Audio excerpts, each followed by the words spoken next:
চিকিৎসাধীন থাকায় দেশনেত্রী বেগম খালেদা জিয়া আজকের এই গুরুত্বপূর্ণ সভায় উপস্থিত থাকতে পারেননি। তবে তিনি এই সভার সাফল্য কামনা করেছেন। তিনি আপনাদের কাছে দোয়া চেয়েছেন। প্রিয় সহকর্মীবৃন্দ, দেশনেত্রীর শারীরিক সুস্থতার জন্য আমরা আল্লাহর দরবারে দোয়া কামনা করছি। এই মানুষটির সম্মোহনী ব্যক্তিত্ব আর সুদক্ষ নেতৃত্বে বিএনপিকে পৌঁছে দিয়েছিল সারা দেশের প্রতিটি গ্রামে, প্রতিটি ঘরে। আজকের এই বর্ধিত সভার শুরুতেই আমি বিএনপির প্রতিষ্ঠাতা, স্বাধীনতার ঘোষক শহীদ রাষ্ট্রপতি জিয়াউর রহমানকে শ্রদ্ধার সাথে স্মরণ করতে চাই।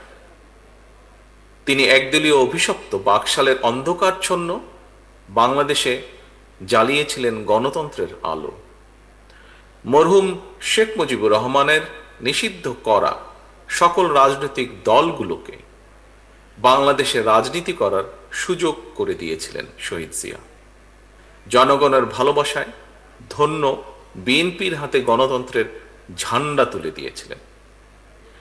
প্রিয় সহকর্মীবৃন্দ, বিএনপির জন্ম থেকে আজ পর্যন্ত গণতন্ত্র প্রতিষ্ঠা এবং স্বৈরাচার বিরোধী ধারাবাহিক আন্দোলনে যারা শহীদ হয়েছেন, আহত হয়েছেন, স্বজন হারিয়েছেন, যেসব পরিবার নিদারুণ দুঃখ কষ্টের মুখোমুখি হয়েছেন, যাদের ঘাম, শ্রম, মেধায় বিএনপি আজ আপামর জনগণের কাছে দেশের সবচেয়ে বিশ্বস্ত রাজনৈতিক প্রতিষ্ঠানে পরিণত হয়েছে, আজকের এই বর্ধিত সভার শুরুতেই আমি তাদের প্রত্যেকের অবদানকে কৃতজ্ঞতার সঙ্গে স্মরণ করতে চাই।